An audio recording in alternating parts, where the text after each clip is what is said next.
Hello, അങ്ങനെ Marco പടം കണ്ടു. ഈ പടത്തിൻ്റെ റിവ്യൂ ഞാൻ ഒരു ഇൻസ്റ്റാഗ്രാമിൽ ഷോർട്സ് ആയിട്ടും യൂട്യൂബിൽ ഷോർട്സ് ആയിട്ടും ഇട്ടിരുന്നു. തെറിവിളിയുടെ അഭിഷേകമാണ്. ഫസ്റ്റ് ഓഫ് ഓൾ ഞാൻ ഒരു കാര്യം ചോദിക്കട്ടെ, ഓരോ ആൾക്കാർക്കും അവരവരുടെ അഭിപ്രായമുണ്ട്. ഞാൻ പറഞ്ഞത് എൻ്റെ അഭിപ്രായമാണ്. എനിക്ക് പടം ഇഷ്ടപ്പെട്ടില്ലെന്നല്ല ഞാൻ പറഞ്ഞത്.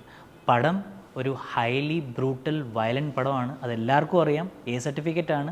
പക്ഷേ ഈ പടത്തിനകത്ത് സ്റ്റോറി ലൈൻ വളരെ മിസ്സിംഗ് ആണെന്ന് ഞാൻ പറഞ്ഞതാണ്. അല്ലാതെ പടത്തിനകത്ത് ആക്ഷൻ മോശമാണെന്നോ അല്ലെങ്കിൽ പടത്തിനകത്ത് എഡിറ്റിംഗ് മോശമാണെന്നോ മ്യൂസിക് മോശമാണെന്നോ ഒന്നും ഞാൻ പറഞ്ഞില്ല. ഈ കംപ്ലീറ്റ് വീഡിയോ റിവ്യൂക്കകത്ത് ഞാൻ പറയാൻ പോകുന്നത് പടത്തിൻ്റെ പോസിറ്റീവും നെഗറ്റീവുമാണ്. ഹനീഫ് അദീനയുടെ 3rd or 4th മൂവിയാണ് Marco. One of the most anticipated പടമായിരുന്നു, നമ്മുടെ എല്ലാവർക്കും വളരെ എക്സ്പെക്റ്റഡ് മൂവിയായിരുന്നു. അപ്പോൾ ഹനീഫ് അദീൻ എന്നാണ് എഴുതിയതും സംവിധാനവും ചെയ്തത്. പടത്തിൻ്റെ one of the producer Sharif Muhammad, രണ്ടാമത്തെ പ്രൊഡ്യൂസർ ഉണ്ണിമോന്തനാണ്. ഷരീഫ് മുഹമ്മദിനെ സമ്മതിച്ചു. ബിക്കോസ് ഇതേപോലൊരു പ്രോജക്റ്റ് 25-30 ക്രോസിൻ്റെ പ്രോജക്റ്റും പ്ലസ് ഈ ഒരു പ്ലോട്ട് ആൾക്ക് ഫസ്റ്റ് തന്നെ നറേറ്റ് ചെയ്ത് കൊടുത്ത് കാണും ഈ സ്റ്റോറി ഒരു വയലൻറ്റ് മൂവിയാണെന്ന്. But he took it. അതിന് ഞാൻ അപ്രീഷിയേറ്റ് ചെയ്യുന്നു. ഇതേപോലൊരു വയലൻറ്റ് മൂവി ഒരു ഇന്ത്യൻ ഇൻഡസ്ട്രിയിൽ ഇതുവരെ ഇറങ്ങിയിട്ടില്ല. ആനിമലൊന്നും ഈ പടത്തിൻ്റെ മുമ്പിൽ ഒന്നുമില്ല. കില്ല് പോലും ഈ പടത്തിന് മുമ്പിൽ ഒന്നുമില്ല. അത്രത്തോളം വയലൻ്റ് ആണ്. വിഷ്വൽ വയലൻസ് ആണ് പടത്തിനകത്ത് കാണിച്ചേക്കുന്നത്. ഫസ്റ്റ് അപ്രിസിയേഷൻ ഞാൻ പറയുന്നത് കാലേ കിങ്സൺ സ്റ്റൺസ്. അടിപൊളിയായിട്ടാണ് സ്റ്റൺസ് ചെയ്തേക്കുന്നത്.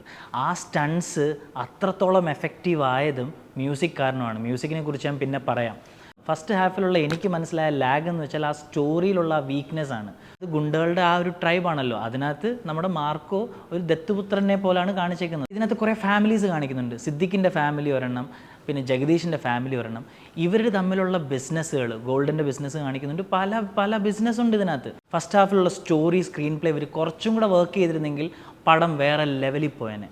ആക്ഷൻ വൈസ് ഞാൻ പറഞ്ഞല്ലോ, I was happy because action was awesome. ലാസ്റ്റിലെ കുറേ ആക്ഷൻ സീൻസൊക്കെ സത്യം പറഞ്ഞാൽ ചില ആക്ഷൻ സീൻസൊക്കെ ചില ആൾക്കാർക്ക് കണ്ടുകൊണ്ടിരിക്കാൻ പറ്റത്തില്ല. എസ്പെഷ്യലി ഗർഭിണികളൊക്കെ ആണെങ്കിൽ അവിടെ ചിലപ്പം നിങ്ങളുടെ ഇടപാട് തീർന്നു പോകും. അതേപോലെ സാറ്റ്യൂട്ടറി വാർണിംഗ് ആണ് ഞാൻ പറയുന്നത്. നിങ്ങൾക്ക് പടം കാണാൻ പോകുമ്പോഴത്തേക്ക്, ബിക്കോസ് ആദ്യമേ ഇവർ പറയുന്നുണ്ട് ഇതൊരു എ സർട്ടിഫിക്കറ്റ് ആണ് പടം, പ്ലസ് ഹൈലി വയലൻ്റ് ആണ്, ബ്രൂട്ടലി വയലൻ്റ് ആണെന്ന് ഇവർ ആദ്യമേ പറയുന്നുണ്ട്. ക്യാരക്ടേഴ്സിനെ കുറിച്ച് പറയാം ഞാൻ. എനിക്കതിനകത്ത് ഇഷ്ടപ്പെട്ട കുറേ ക്യാരക്ടേഴ്സ് ഉണ്ട്. ഒന്ന് വിക്ടർ, അന്ധനായിട്ട് അഭിനയിച്ച ആ ഒരു വിക്ടറിൻ്റെ ക്യാരക്ടർ അടിപൊളിയായിട്ടാണ് ആ പയ്യൻ ചെയ്തേക്കുന്നത്. നല്ല ഭാവിയുണ്ട് മലയാളം ഇൻഡസ്ട്രിയിൽ ആ പയ്യന്. അതേപോലെ അത്യാവശ്യം നല്ല എഫേർട്ട് എടുത്ത് ചെയ്തതാണ് വിക്ടറിൻ്റെ ഗേൾ ഫ്രണ്ടായിട്ട് അഭിനയിച്ച്. Her acting was also good. അതേസമയത്ത് ഉണ്ണിമൂന്നിൻ്റെ പേരായിട്ട് അഭിനയിച്ച ആ പെങ്കൊച്ചിൻ്റെ ആക്ടിങ് 10 പൈസയുടെ ഇല്ല. നിങ്ങൾ കാണുമ്പോൾ നിങ്ങളതൊക്കെ മനസ്സിലാവും. ഉണ്ണിമൂന്തൻ ഈ പടത്തിന് വേണ്ടി എടുത്തേക്കുന്ന എഫേർട്ട് ഹാറ്റ്സ് ഓഫ്. അത് ഞാൻ സമ്മതിച്ചേ പറ്റൂ. ക്ലൈമാക്സിലോട്ടൊക്കെ വരുമ്പോഴത്തേക്ക് നമ്മുടെ മരമൊക്കെ വെട്ടുന്ന സോ വെച്ചും പിന്നെ അതേപോലെ കൈതിയിലൊക്കെ ഉള്ള മറ്റേ മെഷീൻ ഗണ്ണും അങ്ങനത്തുള്ള കുറേ സംഭവങ്ങളുണ്ട്. ജഗദീഷ് ഇതുവരെ ചെയ്യാത്തൊരു പ്രത്യേക ക്യാരക്ടറാണ് ഇതിനകത്ത് ചെയ്തേക്കുന്നത്. എത്രത്തോളം അതിനെ ജസ്റ്റിഫൈ ചെയ്തിട്ടുണ്ടെന്ന് ചോദിച്ചു കഴിഞ്ഞാൽ എനിക്ക് ആ ക്യാരക്ടറിനെ അത്രത്തോളം ജസ്റ്റിഫൈഡ് ആയിട്ട് എനിക്ക് തോന്നിയില്ല. പക്ഷേ Siddique as usual for him it's a cake walk. ആ സ്റ്റോറി വീക്ക് ആയതുകൊണ്ട് അത്രയും അഭിനയിക്കാൻ പറ്റുമെന്ന് എനിക്ക് തോന്നി. എൻ്റെ പേഴ്സണൽ ഒപ്പീനിയനാണ് ഞാൻ പറഞ്ഞത്. നിങ്ങൾ എന്തായാലും നിങ്ങൾക്ക് കാണാൻ പോകണമെങ്കിൽ നിങ്ങൾക്ക് കാണാൻ പോവാം. ഇനി അടുത്തെടുത്ത് പറയേണ്ടത് സിനിമാറ്റോഗ്രഫി. ചന്ദ്രു സെൽവരാജ്, ആളുടെ സിനിമാറ്റോഗ്രഫി വാസ് ഓസം. ചില ഇംഗ്ലീഷ് മൂവീസിലൊക്കെ നിങ്ങൾ ശ്രദ്ധിക്കുവാണെങ്കിൽ ചില ആക്ഷൻ സീൻസ് ഉണ്ട്.